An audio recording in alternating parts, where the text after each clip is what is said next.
പുതിയൊരു വീഡിയോയിലേക്ക് സ്വാഗതം. ഇന്നത്തെ വീഡിയോ Canonന്റെ all in one ink tank colour പ്രിന്ററായ Canon PIXMA G3000 എന്ന പ്രിന്ററിന്റെ അൺബോക്സിംഗും ഫസ്റ്റ് സെറ്റപ്പ് എല്ലാം ഉള്ള ഒരു ഫുൾ വീഡിയോ ആണ് നമുക്ക് പരിചയപ്പെടുത്തി തരുന്നത്.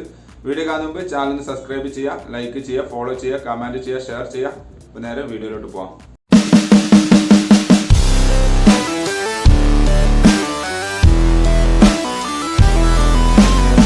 പ്രത്യേകം ശ്രദ്ധിക്കുക, നിങ്ങൾ പ്രിന്റർ വാങ്ങിക്കഴിഞ്ഞാൽ നിർബന്ധമായും അടുത്തുള്ള Canonന്റെ ഓതറൈസ്ഡ് സർവീസ് സെന്ററിലോ അല്ലെങ്കിൽ ടോൾ ഫ്രീ നമ്പറിലോ വിളിച്ച് ഇൻസ്റ്റാളേഷൻ ബുക്ക് ചെയ്യണം. അവരുടെ ടെക്നീഷ്യൻ വന്നുകൊണ്ട് നിങ്ങൾക്ക് ഫ്രീ ആയിട്ട് ഇൻസ്റ്റാളേഷനും ഇൻസ്ട്രക്ഷൻസ് എല്ലാം തരുന്നതാണ്. എങ്കിൽ മാത്രമേ കറക്റ്റ് വാറണ്ടി കാര്യങ്ങളെല്ലാം കിട്ടുകയുള്ളൂ. ആ കാര്യം പ്രത്യേകം ശ്രദ്ധിക്കണം. ഇതാണ് പ്രിന്ററിൻ്റെ ബോക്സ് വരുന്നത്. ഏകദേശം പ്രിന്ററിൻ്റെ ബോക്സിൻ്റെ പുറത്ത് തന്നെ അതിൻ്റെ സ്പെസിഫിക്കേഷനും കാര്യങ്ങളെല്ലാം കൊടുത്തിട്ടുണ്ട്. ബോക്സ് ഓപ്പൺ ചെയ്ത് വരുന്ന സമയത്ത് തന്നെ നിങ്ങൾക്ക് മുകളിൽ കാണാൻ സാധിക്കുന്നത് ഡ്രൈവർ സൈഡ് യൂസർ മാനുവൽ ഒരു കിറ്റാണ്. കണ്ടില്ലേ, നമുക്ക് കമ്പ്യൂട്ടറിൽ കണക്ട് ചെയ്യുന്ന സമയത്ത് സോഫ്റ്റ്വെയർ സൈഡ് ഇൻസ്റ്റാൾ ചെയ്താൽ മാത്രമേ കമ്പ്യൂട്ടറിൽ ഡിറ്റക്റ്റ് ചെയ്യുള്ളൂ. അതിൻ്റെ മോഡ്യൂളാണ് അത്. അതേപോലെ യൂസർ മാനുവലും ആണ് ആ ബോക്സിനുള്ളത്. അത് റീഡ് ചെയ്ത് നോക്കുന്നത് നല്ലതാണ്. പിന്നെ ഈ ഒരു മൊഡ്യൂൾ എന്ന് പറഞ്ഞു കഴിഞ്ഞാൽ ഇവിടെ പവർ കേബിൾ വരുന്നുണ്ട്. അതേപോലെ ഇങ്ക് ബോട്ടിൽസ്, ഹെഡിൻ്റെ ഇതെല്ലാം വരുന്നൊരു മൊഡ്യൂൾ സെറ്റാണ് ഈ കാണുന്നത്. തൽക്കാലം അത് മാറ്റി വെച്ചു. അപ്പോൾ ഇതാണ് പ്രിൻ്റർ. നമുക്ക് ഈ ബോക്സിൽ നിന്നും പ്രിൻ്റർ പുറത്തോട്ട് എടുക്കാം. ഓക്കെ, ബോക്സിൽ നിന്ന് പുറത്തോട്ട് എടുത്തിട്ടുണ്ട്. ഇനി ആദ്യം ചെയ്യേണ്ടത് ഈ തെർമോകോപ്പീസിൽ ഒഴിവാക്കുക, കവർ ഒഴിവാക്കുക എന്നുള്ളതാണ്. കവറും തെർമോകോപ്പീസ് ഒഴിവാക്കിയതിന് ശേഷം ഒരിക്കലും പ്രിൻ്റർ ഓൺ ചെയ്യരുത്. അതിന് മുമ്പായിട്ട് ഈ കാണുന്ന ഓറഞ്ച് സ്റ്റിക്കേഴ്സ് എല്ലാം റിമൂവ് ചെയ്തിരിക്കണം. അപ്പോൾ കംപ്ലീറ്റ് ഓറഞ്ച് സ്റ്റിക്കേഴ്സ് റിമൂവ് ചെയ്യുക. ഒരു ഔട്ട് ട്രെയിൻ്റെ ഇവിടെ ഒരു സ്റ്റിക്കർ വരുന്നുണ്ട്. അതേപോലെ തന്നെ സ്കാനർ മൊഡ്യൂളിൻ്റെ മൊഡ്യൂൾ ഓപ്പൺ ചെയ്ത് കഴിഞ്ഞാൽ ഇവിടെ നിങ്ങൾക്ക് കാണാൻ സാധിക്കും, ഇവിടെ ഇത് റിമൂവ് ചെയ്തിരിക്കണം. അപ്പോൾ ഏകദേശം നമ്മളെല്ലാം റിമൂവ് ചെയ്തിട്ടുണ്ട്, ഓറഞ്ച് സ്റ്റിക്കേഴ്സ് എല്ലാം. എന്നിട്ട് സ്കാനർ ഡോർ ഇതേപോലെ ക്ലോസ് ചെയ്യുക. ഇനി നെക്സ്റ്റ് സ്റ്റെപ്പ് ഹെഡ് ഇൻസേർട്ട് ചെയ്യുക എന്നുള്ളതാണ്. 2 ഹെഡാണ് വരുന്നത്, കളറിനൊരു ഹെഡ്, ബ്ലാക്കിനൊരു ഹെഡ്. ഇതേപോലെ നേരത്തെ കണ്ട പോലെ സ്കാനർ മൊഡ്യൂൾ 45 ആംഗിൾ ഓപ്പൺ ചെയ്യുക. ഈ ക്യാരേജ് ടോപ്പ് ജസ്റ്റ് അവിടെ പ്രസ് ചെയ്ത് അത് ഓപ്പൺ ആയി വരും. പ്രത്യേകം ശ്രദ്ധിക്കുക, ഈ സമയത്ത് പ്രിൻ്റർ ഓൺ ചെയ്യരുത്. ഈ മോഡൽ പ്രിൻ്ററിന് 2 ഹെഡാണ് വരുന്നത്, കളറിൻ്റെ ഒരു ഹെഡും ബ്ലാക്കിൻ്റെ ഒരു ഹെഡും.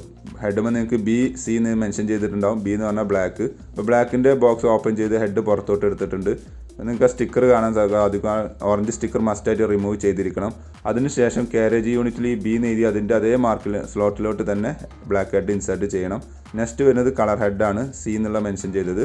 അതിൻ്റെ ഇതേ കാണുന്ന ഈ ഓറഞ്ച് സ്റ്റിക്കർ 2 ഉണ്ട്, അത് 2 റിമൂവ് ചെയ്യുക. എന്നിട്ട് കറക്റ്റായിട്ട് ആ C എന്ന് എഴുതിയ കാരേജിൻ്റെ സ്ലോട്ടിലോട്ട് തന്നെ ഇൻസേർട്ട് ചെയ്തതിന് ശേഷം കാരേജിൻ്റെ ടോപ്പ് ക്ലോസ് ചെയ്യുക. അതിനുശേഷം ഈ മുകളിൽ കാണുന്ന ലോക്ക് പ്രസ് ചെയ്ത് ലോക്ക് ആക്കിയിരിക്കണം. അതിനുശേഷം ഈ സ്കാനർ മൊഡ്യൂൾ ഇതേപോലെ ക്ലോസ് ചെയ്തിരിക്കണം. നെക്സ്റ്റ് വരുന്നത് ഇങ്ക് ഫില്ല് ചെയ്യുക എന്നുള്ളതാണ്. പുതിയ പ്രിൻ്റർ വാങ്ങുന്ന സമയത്ത് ഇതിൻ്റെ ഇവിടെ 2 ഇങ്ക് ബോട്ടിൽ എക്സ്ട്രാ ഫ്രീ ആയിട്ട് വരുന്നതാണ് ഈ ഒരു സീരീസിന്. നോർമൽ കേസിൽ ഇതേപോലെ ഒരു ബ്ലാക്ക്, സിയാൻ, മജന്ത, യെല്ലോ അങ്ങനെ 4 ഇങ്ക് ബോട്ടിലാണ് ഉണ്ടാവുക. നമ്മൾ ഈ സ്കാനർ മോഡിൽ ഇതേപോലെ 45 ആംഗിൾ ഓപ്പൺ ചെയ്ത് വെച്ച് കഴിഞ്ഞാൽ ലെഫ്റ്റ് സൈഡിൽ ബ്ലാക്കിൻ്റെ ടാങ്കും റൈറ്റ് സൈഡിൽ സിയാൻ്റെയും മജന്തൻ്റെയും യെല്ലോൻ്റെ 3 ടാങ്കുകളാണ് വരുന്നത്. അപ്പോൾ ബ്ലാക്കാണ് നിങ്ങൾ ഫില്ല് ചെയ്യുന്നതെങ്കിൽ ബ്ലാക്കിൻ്റെ ഇതേപോലെ ബ്ലൂ ടോപ്പ് ഓപ്പൺ ചെയ്യുന്നു. അതിൻ്റെ താഴെ കാണുന്ന റബ്ബറിൻ്റെ ടോപ്പ് ഓപ്പൺ ചെയ്തതിന് ശേഷം ബോട്ടിലിൻ്റെ ടോപ്പ് റിമൂവ് ചെയ്തതിന് ശേഷം ഇതേപോലെ ടാങ്കിലേക്ക് ഇൻസേർട്ട് ചെയ്യുക. എന്നിട്ട് ചെറുതായിട്ട് പ്രസ് ചെയ്യുക. അപ്പോൾ നിങ്ങൾക്ക് ടാങ്കിലേക്ക് കാണാൻ സാധിക്കുന്നതാണ് ഇങ്ക് ഫില്ലാവുന്നത്. ഏകദേശം കുറച്ച് നേരം വെയിറ്റ് ചെയ്ത് കഴിഞ്ഞാൽ ആ ടാങ്ക് ഫുള്ളാവുന്നതാണ്. ഇനി കളർ ടാങ്കിൽ ഏതെങ്കിലും ഒന്നാണ്, സപ്പോസ് സിയാനാണ് ഫില്ല് ചെയ്യാനുള്ളതെങ്കിൽ സിയാൻ്റെ ടോപ്പ് ഓപ്പൺ ചെയ്യുന്നു. ബോട്ടിലിൻ്റെ ടോപ്പ് ഓപ്പൺ ചെയ്ത് മാറ്റി വെച്ചതിന് ശേഷം ടാങ്കിലേക്ക് വീഡിയോയിൽ കാണുന്ന പോലെ തന്നെ ജസ്റ്റ് ഒന്ന് ഇൻസേർട്ട് ചെയ്യുക. എന്നിട്ട് ചെറിയ രീതിയിൽ പ്രസ് ചെയ്യുക. ഒരിക്കലും ഫോഴ്സിൽ പ്രസ് ചെയ്യരുത്. പ്രത്യേകം ശ്രദ്ധിക്കുക, ഒരിക്കലും ഡ്യൂപ്ലിക്കേറ്റ് അല്ലെങ്കിൽ നോൺ ജെന്യൂൻ ഇങ്ക് ഉപയോഗിക്കരുത്. അങ്ങനെ ഉപയോഗിച്ച് കഴിഞ്ഞാൽ വാറണ്ടി കട്ടാവുന്ന മാത്രമല്ല പ്രിൻ്ററിൻ്റെ ക്വാളിറ്റിയെ തന്നെ അത് സാരമായി ബാധിക്കുകയും പാർട്സുകൾക്ക് കംപ്ലൈൻറ്റ് ഉണ്ടാവുകയും ചെയ്യും. സിയാൻ ഫില്ല് ചെയ്ത് കഴിഞ്ഞാൽ പിന്നെ നിങ്ങൾക്ക് സപ്പോസ് മജന്തയാണ് ഫില്ല് ചെയ്യാനുള്ളതെങ്കിൽ മജന്തൻ്റെ ടാങ്കിൻ്റെ ടോപ്പ് ഓപ്പൺ ചെയ്യുന്നു. ബോട്ടിലിൻ്റെ ടോപ്പ് റിമൂവ് ചെയ്തതിന് ശേഷം ടാങ്കിലേക്ക് ജസ്റ്റ് ഒന്ന് ഇറക്കി വെച്ചാൽ ജസ്റ്റ് ഒന്ന് പ്രസ് ചെയ്യുക. കുറച്ച് നേരം കഴിഞ്ഞ് കഴിഞ്ഞാൽ ഇതേപോലെ ടാങ്ക് ഫില്ലാവുന്നതാണ്. നെക്സ്റ്റ് വരുന്നത് യെല്ലോ ആണ്. യെല്ലോ നേരത്തെ കണ്ട അതേ പ്രൊസീജിയർ തന്നെയാണ് ഫില്ല് ചെയ്യേണ്ടത്. ഇനി സപ്പോസ് യെല്ലോ ആണ് ഫില്ല് ചെയ്യാനുള്ളതെങ്കിൽ യെല്ലോൻ്റെ ബോട്ടിലും ഇതേപോലെ എടുത്തുകൊണ്ട് ടാങ്കിലേക്ക് ജസ്റ്റ് ഇൻസേർട്ട് ചെയ്യുക. എന്നിട്ട് ഫില്ല് ചെയ്യുക.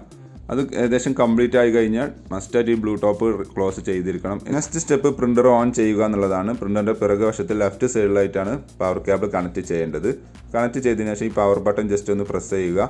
കുറച്ച് നേരത്തെ ഒരു ലോഡിങ് ഉണ്ടാവും. ആ ലോഡിങ്ങിന് ശേഷം ഇവിടെ വൈഫൈൻ്റെ ലൈറ്റ് ഓൺ ആയി കഴിഞ്ഞാൽ ഫസ്റ്റ് ഇനീഷ്യൽ സെറ്റപ്പ് ചെയ്തിരിക്കണം. അത് ചെയ്യാതെ ഒരിക്കലും പ്രിൻ്റ് കൊടുക്കാൻ പാടില്ല. ആ കാര്യം പ്രത്യേകം ശ്രദ്ധിക്കുക. അതായത് നിങ്ങൾ ടാങ്കിലുള്ള ഇങ്ക് ട്യൂബ് വഴി ഹെഡിലേക്ക് ഇൻസേർട്ട് പാസ് ചെയ്യുന്ന ഒരു പ്രൊസീജിയറാണത്. അപ്പോൾ അത് മസ്റ്റായിട്ട് ചെയ്താൽ മാത്രമേ പ്രിൻ്റർ വർക്ക് ചെയ്യുകയുള്ളൂ. യെസ്, വൈഫൈ ലൈറ്റ് ഓൺ ആയതിനു ശേഷം ഈ കാണുന്ന സ്റ്റോപ്പ് ബട്ടൺ ഒരു 5 സെക്കൻഡ് പ്രസ് ചെയ്യുക. അപ്പോൾ ഫസ്റ്റ് ഇനീഷ്യലൈസേഷൻ സ്റ്റാർട്ട് ചെയ്യുന്നതാണ്. ഏകദേശം 6 മിനിറ്റ് 7 മിനിറ്റ് വെയിറ്റ് ചെയ്യണം. അതിനുശേഷം പവർ ലൈറ്റ് ഇതേപോലെ സ്റ്റഡി ആയി നിൽക്കുന്നുണ്ട്. അങ്ങനെ സ്റ്റഡി ആയി കഴിഞ്ഞാൽ അതിൻ്റെ ഫസ്റ്റ് സെറ്റപ്പ് എല്ലാം കംപ്ലീറ്റഡ് ആയിട്ടുണ്ട് എന്നുള്ളതാണ്. ഇനി നിങ്ങൾക്ക് പ്രിൻറ്റ് ഫോട്ടോസ്റ്റാറ്റ് എല്ലാം ചെയ്യാവുന്നതാണ്. Thanks for watching my video ഇഷ്ടമെന്ന് വിചാരിക്കുന്നു. സബ്സ്ക്രൈബ് ചെയ്യുക, ലൈക്ക് ചെയ്യുക, ഫോളോ ചെയ്യുക. എന്തെങ്കിലും സംശയം ഉണ്ടെങ്കിൽ താഴെ കമൻറ്റ് ചെയ്യുക. അപ്പോൾ ഓക്കെ, ബൈ.